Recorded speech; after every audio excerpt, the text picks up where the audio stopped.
everybody, and welcome back once again to another edition of Inside the Headset, Week 2, Game 3.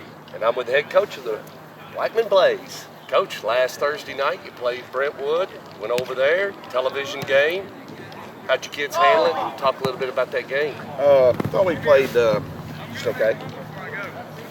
Thought we were a little bit greedy in the first half, and I said that during the telecast. I thought we got ahead of ourselves a little bit, and sometimes when you try to make a big play, your mentality is you got to make a big play every time you touch it, and sometimes bad things happen, you don't execute. And I thought that was the case in the first half, not because our kids are selfish at all, because they're not, but just because they want to make a big play for the team. And sometimes you have to understand that, in my estimation, a big play is gaining 5 yards at a time on offense.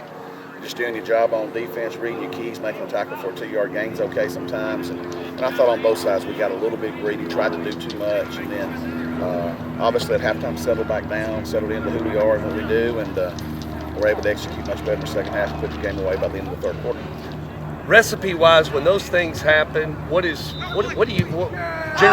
try to do? I mean, where do you start from if those things are starting as a coach? You've been doing this a long time. Can you give us a little generalization? Focus on fundamentals. Focus on the basic things you do each day in practice. And you just tell kids what's going on. I think sometimes the kids, because they're 15, 16, 17-year old, and things don't go well, you can begin to panic a little bit. Start overanalyzing, what am I doing wrong, and all those kind of things. And if you focus on fundamentals, doing the basic things you're supposed to do each day, good things happen, and that's what happened to us last Thursday. Injury-wise, how are you? You nicked up, bruised up? Where are you? We're good. We've been blessed. We hadn't had anything that we put us on a loose time on the field on Friday night, so we should have everybody ready to roll. Tomorrow night, what's taking place in the background has been happening for 4 years, the painting of the bee, and you got a home game tomorrow night. Riverdale Warriors, Ron Adelot and his Warriors will be coming over, 7 o'clock. Let's get into it. Talk about the Warriors. Absolutely. First of all, the painting of the bee, I think, is something that's not very important to become a senior. Yeah. And then you begin to realize it's a countdown. It's a countdown to your high school career.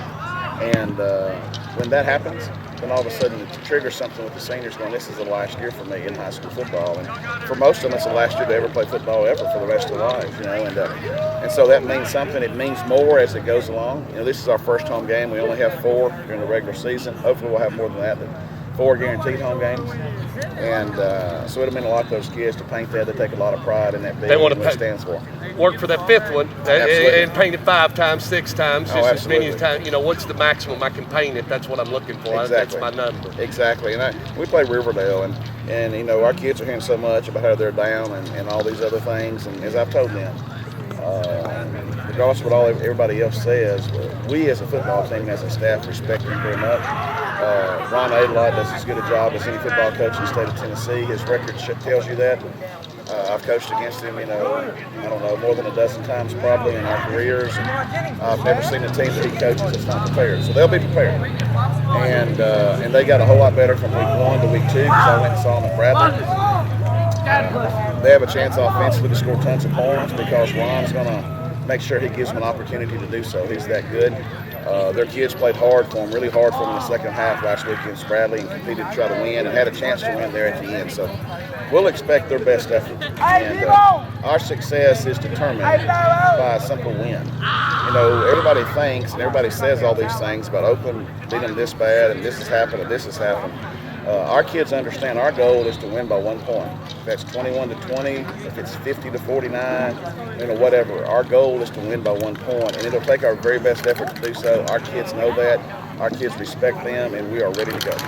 Well, enough of that. I believe tomorrow night here at the Inferno, it'll be hot and rolling. That's at 7 o'clock. Join up and be here. You better get here early.